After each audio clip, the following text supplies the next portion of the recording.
Miscapturing one health and safety regulation, and it could cost your company big, both legally and financially. How can employers ensure their occupational health and safety management system covers all legal and other requirements? Well, that's our discussion today on the IHSA Safety Podcast.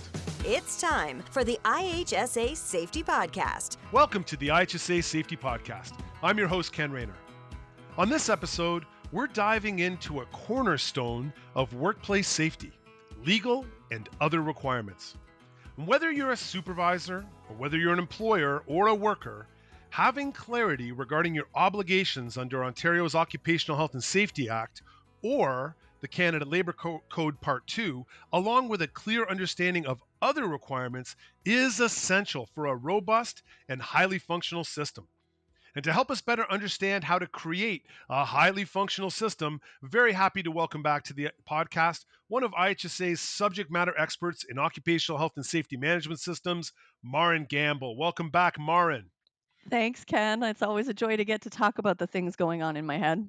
Yeah, and I know you love these topics, and look, this is why I'm excited every time you come on the podcast, because from my perspective, hey, this is a great opportunity for 15 or 20 minutes for the employers in our sectors to take a listen and take in that advice and that insight that you're providing, in particular on how to build occupational health and safety management systems. And this is no different. So if you're an employer, supervisor, or worker tuning in, hey, stay tuned for the next 15 or 20 minutes, because Maren's going to give you an overview on how to make sure that you're casting out your net wide enough to capture all those legal and other requirements. And then how do you do something with it, and how do you make sure you're on top of it moving forward? That sound good, Maren? Sounds fabulous. Okay, so let's dive into it then. So Maren, why don't we start in terms of, we have an Ontario employer building their occupational health and safety management system, and they want to and need to ensure compliance to both applicable legal and then all the other requirements. Where do you suggest they start, and how do they start? It's a great question. And I think I better start with a bit of a disclaimer on this episode. It's not going to be an episode on legal advice. I know we say legal and other requirements in the title, but I won't be able to cover everything you need to consider. This is intended to help your occupational health and safety management system builders that are out there approach these topics. I want to be able to provide a framework for asking the questions rather than providing you all the answers. If you do need legal advice, as always, please contact your usual legal team. Honestly, when it comes to building occupational health and safety management systems, this is the strategy we use. We frame the right questions to the right people. It's a common trap to feel like we have to have all the answers when we're building the system. But it's really about asking the right questions and sourcing the answers we need so that we can write it all down.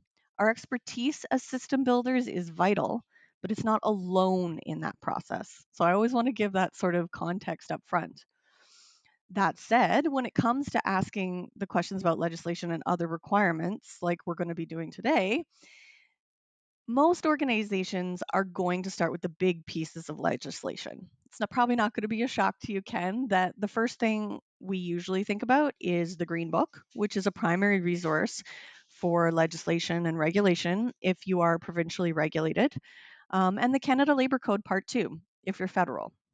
Today, I really want to take it a step further beyond the pieces of legislation that are posted on your safety board and look at how we can really create an underlying process to specifically identify the legal and other requirements that we may otherwise have overlooked. Great. I'm a little bit upset about the that you're not going to provide free legal advice today, Mark, because I had some questions I was hoping to pose to you, and so that's off the table now, I guess. I hear you, Ken. If there's one thing I've learned, it's to stay in my lane. It's not All my right. lane.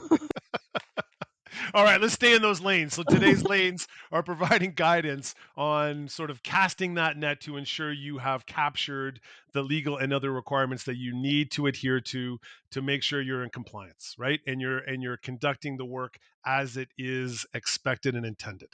Exactly. All right, all right. Maren, why don't we use, if we could, one of the things I love doing the podcast with you is we use a lot of fictional examples. We do some role playing. We use some real life examples. What Hmm.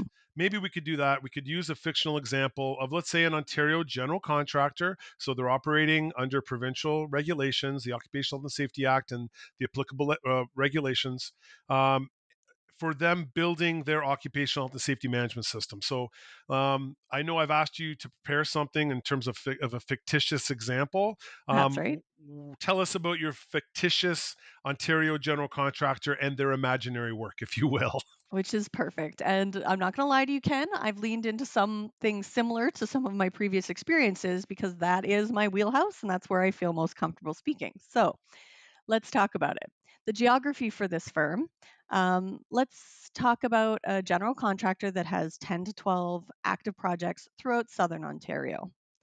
The age of the firm, let's talk about 15 years of age. The business has been open for 15 years, and they're going to specialize in ICI type projects, which is infrastructure, commercial, and institutional. Their workforce is a fairly typical one from all of the org charts that I've seen when I used to audit core. Project management team, a subcontractor workforce for a lot of the work that's going on, but also a general labor workforce of about 20 general laborers who are conducting foundational tasks like material handling, site cleanup, and minor kind of construction tasks. This is a fairly typical sort of mid-sized general contractor construct, which is again something that comes from my experience fairly directly. I do want to give a caveat with that though.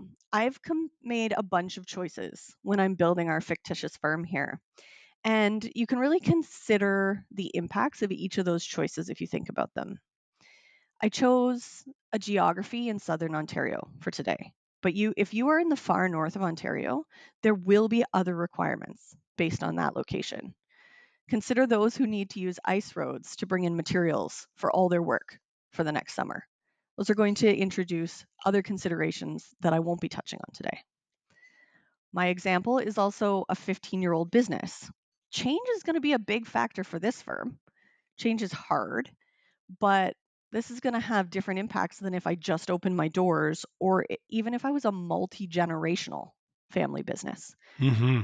So all the different things that we're picking in terms of setting up this fictitious firm, these are real life factors that are going to make each and every organization out there unique. And that's why we really need to structure a framework for asking the right questions rather than providing the answers, because the number of combinations is really just infinite in terms of what the firm could be. I say that, and I also like to throw in here usually if there's something that leaves you sort of stumped that I'm going through and you're not sure how it would apply to your specific organization, you are always welcome to reach out to the IHSA directly. We have consultants who specialize in building these systems and they can help you answer the questions in your specific scenario by chatting with you one on one. So please give us a Perfect. call or an email and we can connect with you if you want to know any more about anything I talk about today.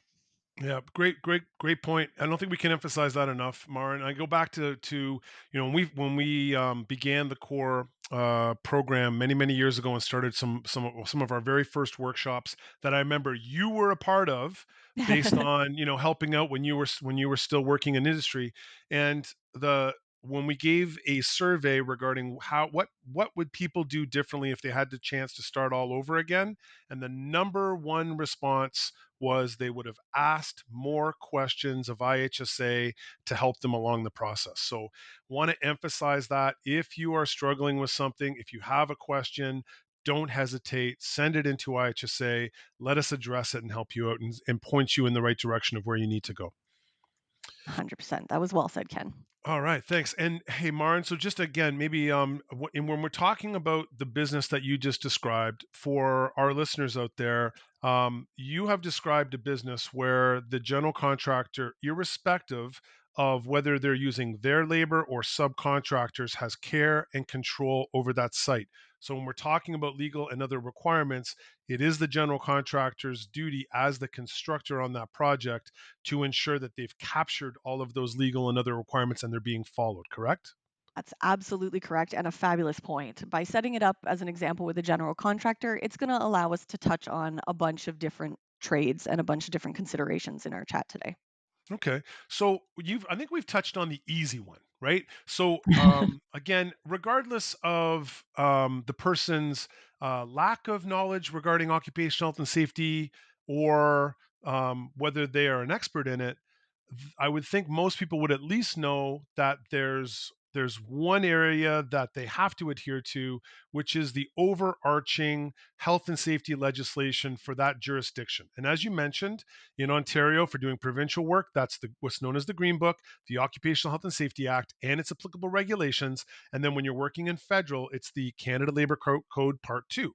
So that part has been identified, right, Maren? That's probably the easiest step someone's going to take to be able to identify what they need to comply with. Now they got to go on a little bit of a scavenger hunt per se, and I like it. find out everything else. And the better job they do in that scavenger hunt in finding all those other requirements and listing them all together and putting them all together, the greater opportunity they have to work in compliance and create a safe and healthy workplace. Fair? Absolutely. Let's go on a scavenger hunt, Ken. Let's go on a scavenger hunt. Let's find all these requirements. Let's help people out and just like sort of brainstorm so that, as someone's listening to this podcast, they go, oh, you know what? I never considered that before. Right. I need to look into that to make sure I've captured all those requirements. So why don't we just start brainstorming on that, Maren? Like, what are some of those requirements that you would say after the Green Book or after the bona fide legislation someone should be looking at? What's that? Which way should they go on their scavenger hunt? So, the first thing I want to do in our scavenger hunt is recognize that you and I can't cover all the ground. So, we need to think about who else we want to have on the hunt with us, who needs to be in the Mm. room for this brainstorm. So, Ken, I'm going to throw this to you. If you were thinking about our fictitious GC here, who would you pull into the room to brainstorm about these requirements? So I'd love to have lots of diversity, and I'm not Hmm. necessarily talking about gender, sex, or the likes. I'm talking about diversity and experience, right? In terms of make sure that we have a fulsome look, because Maren, your experience is very different than my experience when it comes to construction safety, and so I would want to assemble a team that's going to essentially touch all the bases to make sure that, again, as we're talking about that scavenger hunt or that casting that net, that we know every nook and cranny to the best of our ability, leveraging the resources that we have within our team to be able to identify those, because everybody has most likely an expertise or a speciality that we can leverage to be able to identify those. So I'm going to look at every aspect probably of the organization. I want to have someone who's a supervisor. I want to have the health and safety rep. If I have someone from HR, I'd like to have them involved in it, because they've got a completely different perspective on casting that net and what else we have to do. There's a couple. What else did you have in mind, Maren? Beautiful. Worker trades committee, if it's applicable. Mm. Available members from our trades, if we can get them. Union representation, if that's applicable in our organization. And I also want to say that it's not necessarily that we need to get 50 people into a room to do this all at once. We could, if that's how we feel it'll be most effective, but it could also be a series of smaller brainstorming sessions that are going to target different areas that we as the system builders will combine at the end of the process. So we really, like you said it, we just want that diverse representation of experience so that we can get as many different perspectives in on this as possible. It's a true brainstorm. So we have a And group. yep, Yeah. and the one piece that you mentioned it already, but you get to a point where you're fairly certain that you've cast a wide net. Why not contact IHSA? Why not ask to speak to a health and safety consultant and just validate and get and bounce off them in terms of when you've got to that point and completed it. Have I missed anything? Is there any glaring omissions? Is there anything else that you would suggest? I mean, that's another external resource that they can turn to, correct? I absolutely agree with that. That would be a fabulous point to turn to us and say, hey, can you take a look? Right on. So if we have a group, Ken, and we're ready to sort of take the next step, the first thing I would usually start with is really taking a step back. And before I consider any specific project that we have going on, I want to consider every project. Hmm. We're looking to collect the sort of overarching requirements that we have that apply to everything we do into a central registry listing, essentially a place that we will be able to reference back to after this brainstorming session and maintain as part of our occupational health and safety system. Right. I was just going to say, Martin, it sounds like a process that you've explained before on other Mm, podcasts in regards to identifying hazards across all funny projects and enough, it really collecting all is. of them. It is. So it sounds like a very, very similar process. So if someone's gone along that, if someone's already utilized that process to be able to cast the net wide and collect all those hazards and identify all those hazards, it's somewhat similar, right? Absolutely, it is. I honestly like to think about this in terms of a concept that you'll actually see in our investigating and reporting incidents course, where there's this sort of acronym PEMEP, which stands for People, Equipment, Materials, Environment, and Process. So, in that course, we see these as sort of the sources of possible deficiency that we're looking at in an investigation. But these are also the sources that we looked at for hazard in hazard assessment. And they are also the aspects that we can look at when we're brainstorming for requirements. So, there's a lot of overlap in terms of these five elements being what makes up the scope of what we're doing and what can impact the safety of our work. Right on. And when we're casting that net, one thing maybe just to touch on, Maren, if we haven't Mm, gotten into this enough specifics, we've talked about the Occupational Health and Safety Act, but we also know that within the construction regulations, there are a multitude of regulations that apply to different processes. And so it's, I guess, as you're looking at all your projects, and if only one project has confined space work being done, or one project has the potential for working with asbestos, that looking to see what regulation applies to those specific tasks is really important as well, right? really important. That's absolutely true. Yeah. And I think we'll be able to get into that a little further down the podcast again, Ken. But it's very important, and there are resources to help us figure out what which pieces of regulation do apply to those topics when they appear for us. Okay, and have we touched on all of the legislation that we should touch on? Is just if we're gonna go down into other aspects or other requirements, have we touched on all the legal aspects, at least at this point, that people need to cast that net out and cover? I'd say no, but in a way that that it's okay, because as we go through looking at sort of the people, equipment, materials, environment, and process, we're going to find those moments that lead us to digging into those regulation and legislation pieces as well. So, why don't we start by looking at requirements that will impact our people? This is one that doesn't necessarily always fall into that legislation bucket. One thing that comes up sort of immediately to my mind in this case would be training. So, as an organization, do our members of staff maintain any designations? Maybe those are mandatory for the role, but maybe they're not. Maybe they're things that we've decided we value in our staff. Um, Training is definitely something that we want to look at in terms of requirements for our staff. Some of that will be legislated, some of it may not. Any other ideas that you have, Ken? Well, just wondering on that last one. So I know you and I in the past have talked about difference requirements, not just being legal and other, but also being external and internal. Yes, So is that training piece one that an employer may want to look at that and say, okay, I need to separate the training by external requirements and then internal requirements, because I may, as an employer, have decided that I want to have all of my staff trained. Giving IHSA as an example, all of our staff are trained in first aid and CPR.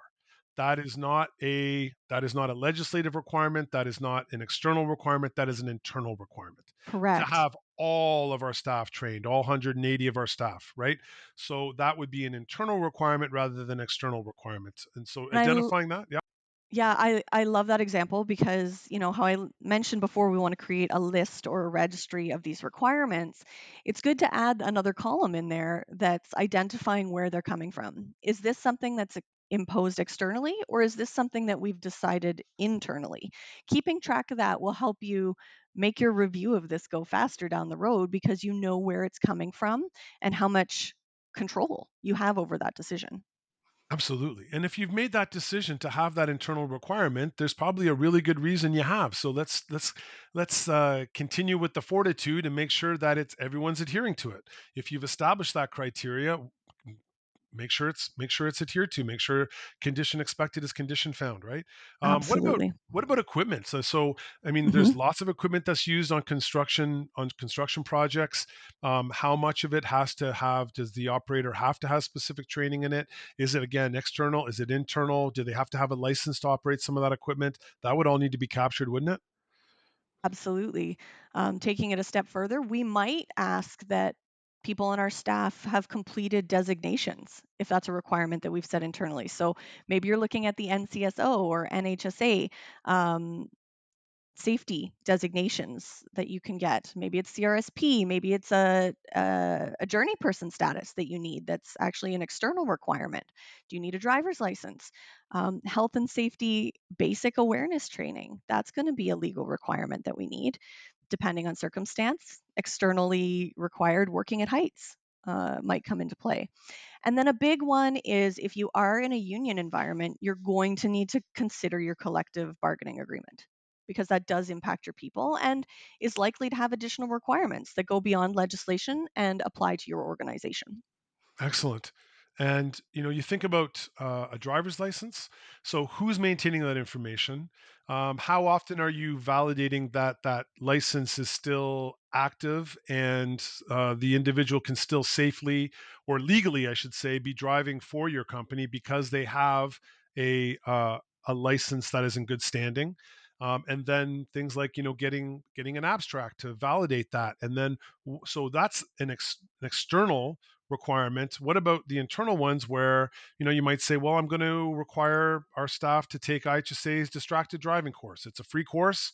We're going to take it every 3 years. That's not an external requirement. That's an internal requirement. However, you've decided that that's important, so you want to capture it on that registry to make sure it's being completed as intended.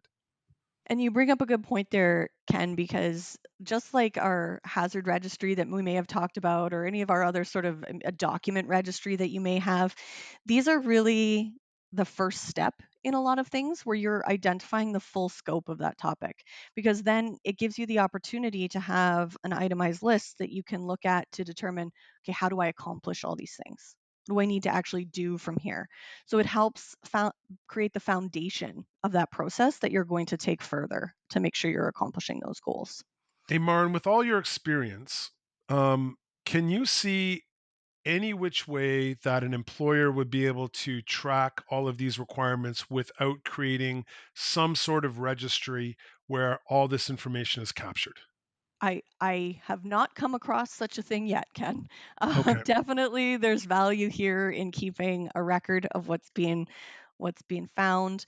I've mentioned one column that you'd add already. There's definitely other columns that you'd want to add to that document as well to help you build in function.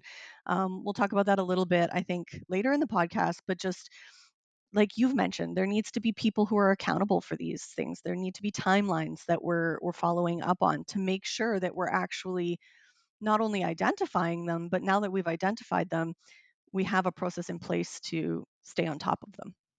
Right. So you have a registry. You have your staff that work at heights. They have to have training every 3 years. You want to stay on top of that. You don't want that training um, to expire. So, I mean, the only way to do it is to have it in a registry, being tracked, so that you can ensure compliance with the that there is a training standard for working at heights, and there's expectations that workers are going to receive that training every 3 years. First time a full course, then refresher, refresher, refresher, right? And that has to be done. So how else would you do it unless you're tracking it on a some sort of registry or something that has listed all of those requirements? Absolutely. And so I think, we've looked at a bunch of examples now that really relate to the people aspect, right? We've talked about training, we've talked about other aspects that relate to people, but I mentioned a whole bunch of letters in that acronym. So if I were to then look at sort of the process side of things, the process side of things is where I would place that legislation as well that we already talked about in terms of provincial legislation. We'd need to consider construction regulations, the Ontario Health and Safety Act. We're going to consider the Workplace Safety Insurance Act, first aid regulations. There's a lot of different bits and pieces that are going to be needed to be considered in terms of legislation in that part. If we work federally, we're going to look at a slightly different list and be looking at Canada Labor Code Part 2. A lot of firms, especially in my example, after 15 years, there's a good chance we have a lot of that base legislation covered. Um, but what I want to talk about today is what else is there in process? Can we just stop at those big pieces of legislation, or is there more? And I mean, you probably know me well enough at this point, Ken, to know that if I'm asking that question, there is more.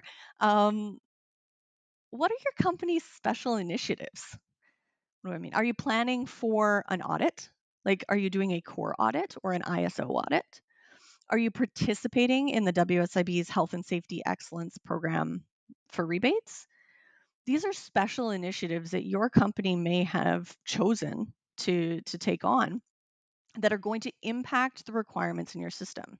While legislation is going to lay out for us a bare minimum that we have to follow for compliance, your company may have added in special initiatives that are going to allow best practice for your organization. So, what's mandatory in your company is also what makes you special and highlights Mm, how you're going above and beyond legislation. So, this is one of my favorite categories to brainstorm in because it really highlights those good things that you're doing. I like Now, that, Ken, Maren. I like that a lot. That's that oh, really. I've actually never heard anybody put it quite like that. That's a really special way to note that what you develop as part of your own internal procedures, practices, policies, what you make your system to be, really is what makes you as a company unique, or truly. And can make you unique. Can make you unique. yeah, and once we have this list and this registry in front of us, Ken, it's something to be proud of.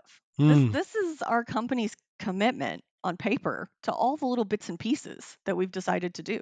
And it goes beyond those pieces of legislation. And that's what's so cool about this. That said, Ken, I know you've talked to a lot of people in our industry.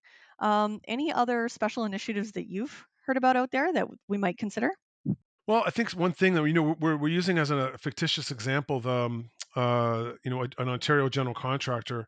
I think one thing that probably sets some contractors apart from others is the manner in which they are able to successfully and positively and efficiently manage their subcontractors, to make them part Definitely. of that project, to make sure that everyone is singing from the same songbook, that everybody's operating the same, everyone's working in unison as best as can be done.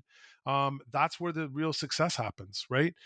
Where there is miscommunication or lack of communication, where there's lack of clarity regarding the work that needs to be done or how it's going to be done, it's a very, very different situation, right? So, to me, that would be a real game changer for a contractor who has a means to be able to help their subcontractors identify all their legal and other requirements and make sure that everybody on that project is working in unison. That is a fabulous example because it really does have an impact. And the requirements that would come out of that initiative are internal, but important and critical to adhere to in order to make it work. Um, Absolutely. Yeah. I an, mean, another, go sorry, ahead. Sorry. Another thing that I've seen out there is firms who are kind of looking ahead to new initiatives that are appearing in the industry and implementing new programs around things like mental health and addiction. So if you have a program that's going above and beyond sort of what we see in the typical program these days, then those are also things you want to add in. It's not separate to your occupational health and safety management system. It's a important piece of your health and safety management system, and it needs to sort of be considered the same way rather than being put in a separate bucket. I guess anything you're going to make a requirement can go on this list. 100%. And why not? Yeah. When you're not searching all over for what you need to do, it's all in one spot.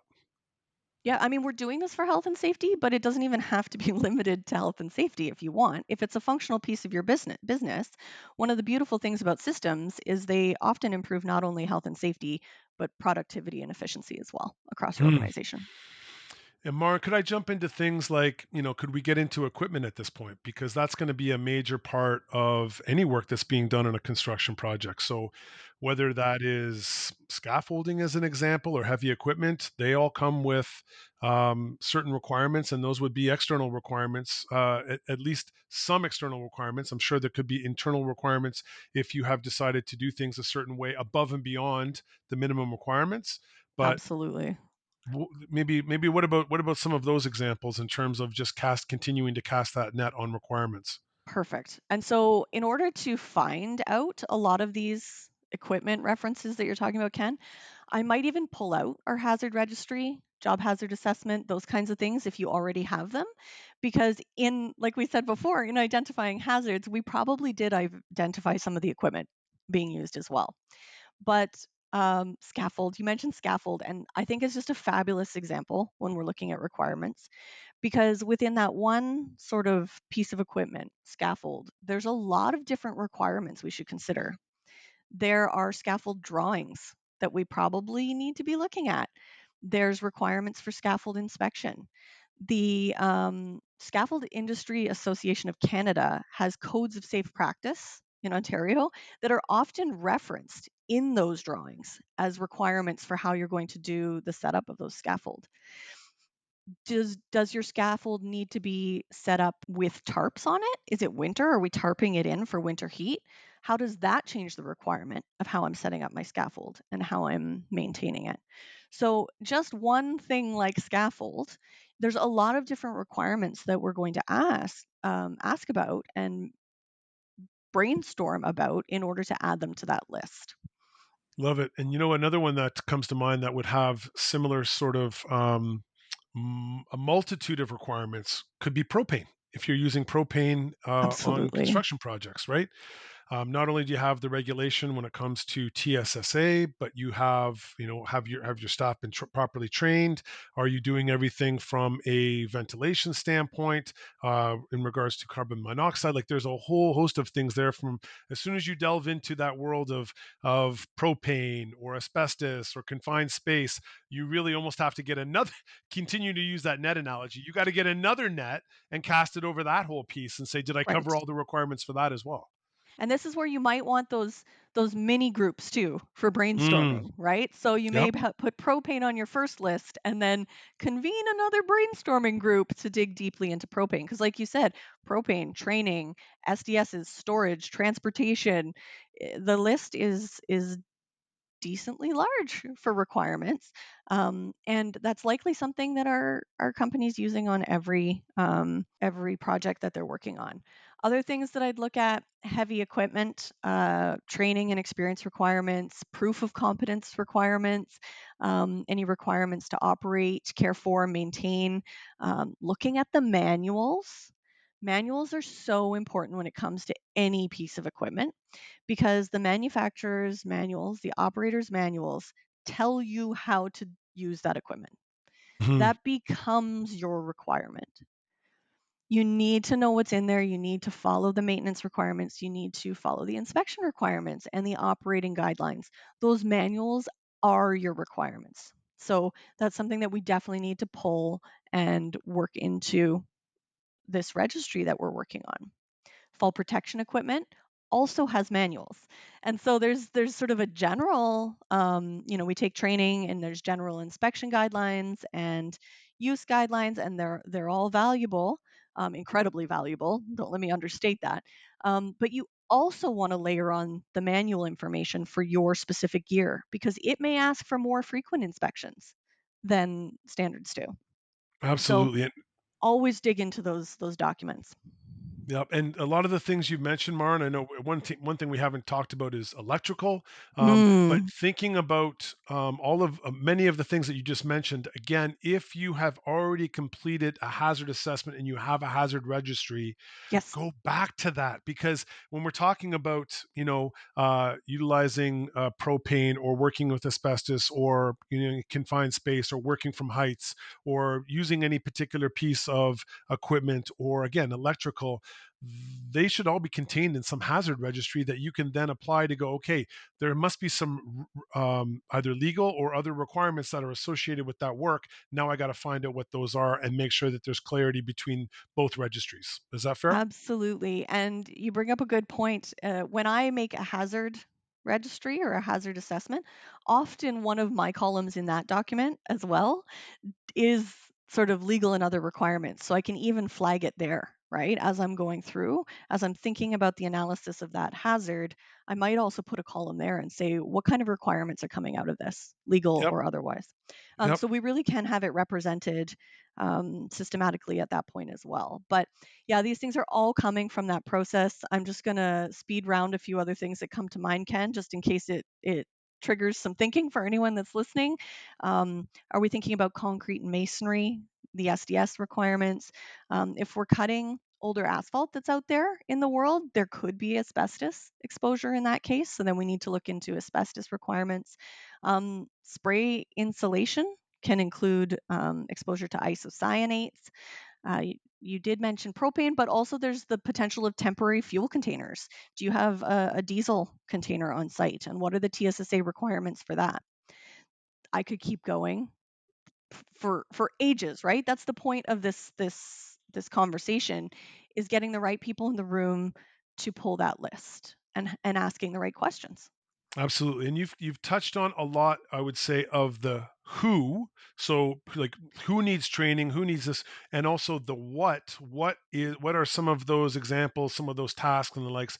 What about the where? Because I know like that's part of it as well. I know you've mentioned it in terms of it would be different from the example you gave of the company if they were perhaps operating in northern Ontario rather than southern Ontario when you gave the fictitious example, right? So there must be also aspects of a certain project as to where that project is located in proximity to other things that would then bring more requirements into play. 100% can, and it's great timing because up until now we've really looked at the things that apply to every project, like I said.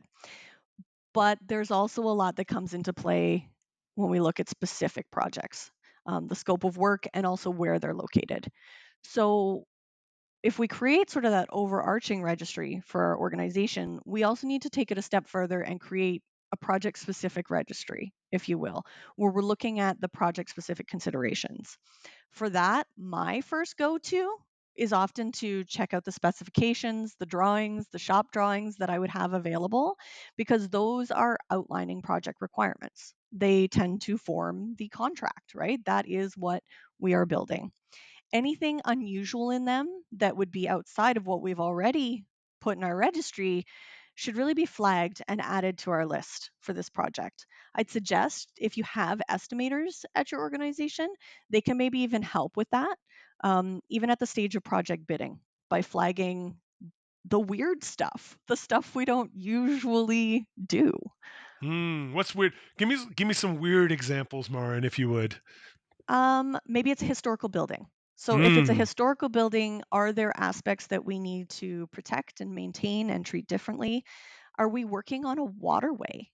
Like a waterway even that's big enough that there's transit happening on it, that people are moving through it? Is there any specialized equipment that we've never considered before?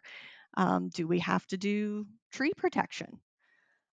If this is a tall building, are we going to need a temporary lift to move people and equipment up and down? That's got a lot of requirements associated with it. Tower crane, are we needing to bring in a tower crane to lift things up high? Multiple tower cranes that need to be coordinated. Do we have forklifts that are going to be driving on various stories over various covered openings that we need to make sure are strong enough? Um, and even going to, are there any geographical considerations? So airports. Are we close enough to an airport that we have to worry about the height of our equipment if we're bringing in a tower crane or anything else? Do we worry about a workplace violence and harassment risk given a certain area? Municipal requirements are often fun and varied as well, right? So, are there noise bylaws, other bylaws that come into effect that we're expected to follow by? And even, is it an active facility that's going to have members of the public coming and going that we need to consider? You've done this before, Maren. that's that's a great list of all the wheres and all the different aspects. Many of those I didn't even consider. That's very very helpful, and it just shows the need to brainstorm. And as you said earlier, the need sometimes to not have one person do it because their one person is going to have one perspective on it. So if I had done that brainstorm just now, I would not have included probably three or four of the things you just said, right? So I would have missed out on all that. So And, wow. And that's the value of different individual experience. Because honestly, my list, Ken, a lot of it comes from learning the hard way. And it's nice when I can share it like this so other people don't have to. It's another reason to reach out to our consultants if you're wondering, because we've seen a lot of the things that people have gone through and learned over times. And we might note those things, like you said, that are opportunities still on the list. Um, Absolutely. and the one last thing I want to mention after you've done a lot of this, and a lot of this can be done in a pre construction review without even stepping foot on site, but nothing beats a good old fashioned walk around before you start the project and at any point after starting to see if you spot anything else that was unexpected. So, are there overhead wires, impacts from migratory birds that are nesting on site, hazardous materials you didn't expect? Is there space for your staging? Um, you really do, nothing beats putting eyes on the physical scenario to round out your registry list. Good stuff. Perfect. Love that. So Maren, we've covered off. I think the what, the who, the where. You certainly we talked about the why at the beginning of the podcast. Now, sort of getting into like the how. We've now established hopefully a very comprehensive register of all of the requirements, legal and otherwise, that you need to adhere to and follow for all the right reasons. And now it's not a it's an ever-changing living and breathing list, and so Sure is. you have to maintain it, and you have to make sure it's up to date, and as changes come in, you've got to make sure that uh, it stays it stays up to date. So what would be your advice on that? What's the what are some things that you could recommend that would help a general contractor maintain that list? That's a great question, Ken, because this is something that often comes up when we're system building. Not only did we need to brainstorm a list of requirements, but we do also now need to document the requirements for the requirements. So, it's a little bit layered. Um, how and when are we doing the above brainstorming? There's a reason that when I was talking to you, I did as much as I could upfront that's going to apply to every job. That's going to let us do that brainstorming list and be able to review it on a regular but not constant basis. So maybe it's twice a year, maybe it's annually, whatever suits your firm and the amount of change that you see. But by looking at those things that are consistent, we can establish a review interval for that makes sense for that. The project specific stuff is going to need to be looked at least before starting each project, because that is the stuff that is really changing based on the context of each job. That said, it's not starting with a blank page on each project. We can set up the list of questions. I told you this was all going to be about a framework of asking questions. So we know what kind of questions we need to ask ourselves, and we can prepare essentially the blank page for us to answer those questions for each project, like we demonstrated earlier. We want to make sure that that process is clear so that anyone involved knows what to do and they're accountable to do it. So we're going to document this in terms of a process. We want to outline roles, responsibility, what are the forms we use to record it, where are they found, what are the review intervals. And this is really the beauty of building things as a system. It means if you and I can brainstorm this today and created the registry, and then tomorrow someone else needed to do it, they'd be able to follow our exact process because we provided it for them. They'd be able to understand our intentions for review intervals because we provided it for them. And they won't have to do the work we already did or guess at what we were trying to do. So we want it all written down.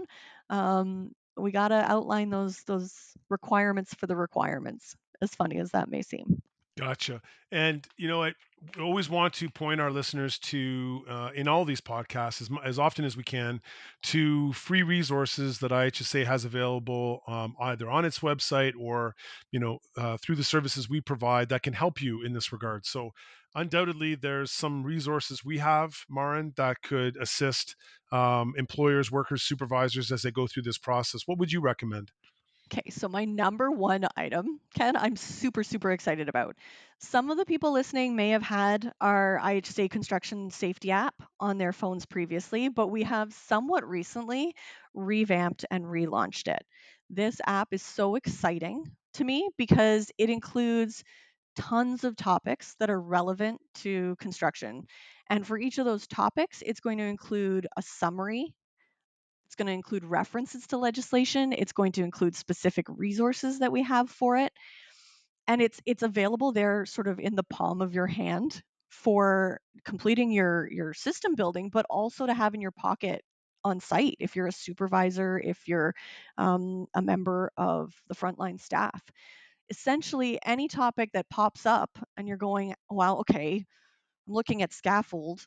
How do I how do I know what the requirements are? There's the opportunity to go into that app and get a bit of a start, a cheat sheet, a prompt to look at that. So if you're looking at how to find the legislated references, you're looking at how to find those requirements, the items in that app are all going to have those listed for you. So I wholeheartedly recommend checking it out because it's like having a, an IHSA consultant in your pocket when you're on site. Perfect. Um, anything else that you would recommend from a resource perspective? That's a great one, and it's so easy and it's accessible and it's free. Love that recommendation. There's a few other staples that I always recommend checking out when you're looking to sort of just brainstorm and looking for topics and ideas and things that might uh, get that brainstorming going. So we have the construction health and safety manual that you can get from our website. And it goes through just a bunch of topics, a bunch of information on them. It's going to give you some of the information about requirements that may exist. And it's definitely a resource that I recommend looking at. There's also a lot of other products that it might be worth just poking around the products section of the IHSA website. We've got safety talks, we've got safety advisories. So you can search through there on the topics that you're interested in and see what kind of products we have available, lots of them for free download, that are going to give you more information to point you towards your requirements as well. We have a training requirements chart. I did mention the training aspect of people is something that you might look at. We have a document that outlines some standard training requirements that you could take a peek at. And And then, I of think, course, sorry, sorry, Mark, just to interrupt on that one. The training requirements chart, we have that both for the federal legislation as well as the provincial. Just making sure that that's clear, so that they're broken well, up that way, right? well said. Yeah, it's Okay. important to recognize that we do actually have that for both pieces of legislation. And then I mentioned earlier that the special initiatives, your organization might be looking at something like CORE or the Health and Safety Excellence Program. And if that is the case, or you would like to see if that should be the case, you can always check them out on our website. There's a sub page for each of them. And Ken, I believe we'll be able to link all of these resources I just mentioned with the Absolutely. podcast. Yes, we will. Yep, absolutely. We'll Perfect. have them all on. Yep. And Mara and I said a long time ago that we were going to talk for about 15, 20 minutes. Well, we blew through that a long time ago. I've had a lot of fun talking about this with you. And any final words in terms of, like, you provided a lot of guidance, as I said, on the who, what, where, when, how, to help point employers in the right direction to start looking at how they can again cast that net as wide as possible and capture all those requirements, and how to continue to utilize them moving forward. So, any final words, Marn? Yeah, I do just want to say that this can feel overwhelming when you're starting the process because there are a lot of things that are going to end up on your list. And it's one of the processes that, in working with different firms to do this, I really do find that it takes that repetitive work at those review intervals to really fill out that list. We're definitely going to try our best to identify them all. But in my experience, this does take a few reviews to really hit on all the things. I personally think this is in large part because a lot of the time you're somewhat automatically meeting the many requirements that are out there in your implementation. You're doing the things you need to do, even without them being formally identified and documented. But the reason formalizing it is super important. One of the big reasons is the risk of turnover. Because when things are automatically happening, it's often due to that knowledge, expertise, or leadership of individuals who know the requirements themselves. So if those people are not in the organization anymore, then you lose that expertise and the understanding changes. There's the risk that that implementation will no longer happen. So in that case, a requirement that was automatically being met because of an individual's influence is going to be lost. This is why it's important for us to collect this list of things that we're doing so that they never stop being done. I've also seen firms discover big opportunities through this process too. Things they never knew that they were lucky to have never had going wrong. And those are really exciting moments in system building because it gives us that opportunity to prevent something from ever happening. And that's really what we want at the end of the day. Love it. And so what I just heard you say is that if you build your system in the right way and you have a robust, high functioning system, irrespective of people leaving the organization, which may happen, your system will continue to operate. But if you rely on the people and it's not built into the system, when those people leave, the expertise, knowledge, and everything else leaves with them because you've relied on the person, not the system. Is that That's right, Ken. Yeah. There you go. All right. Maren, it is a pleasure always having you here. Thank you so much for the wisdom that you've shared. I know it's going to be helpful. So for employers that are out there really trying to figure out how do we do this, and you've given a lot of great guidance. So thanks so much, Maren. Thank you, Ken. All right. And thank you for listening to the IHSA Safety Podcast and our episode on legal and other requirements. Be sure to subscribe and like us on your podcast channel and visit us at IHSA.ca for a wealth of health and safety resources and information. The IHSA Safety Podcast. For more episodes, tips, and all things safety, go to IHSA Safety Podcast.ca. Thanks for listening.